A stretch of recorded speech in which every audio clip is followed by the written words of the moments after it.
Lovely Friday. We are doing a combination treatment of XLV and laser genesis in order to address generalized redness, broken capillaries, and some veins that are capillaries that we see underneath the nose.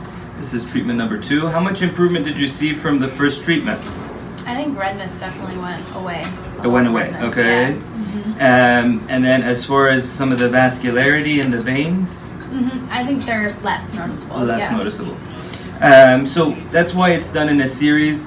I wish we could do it in one, but that would also cause a lot of swelling, so we have to do it over a series of treatments.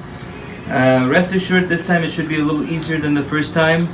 Most patients feel with the first pass just a little bit of a green flash of light and a slight rubber band snap. The second pass with the laser genesis feels like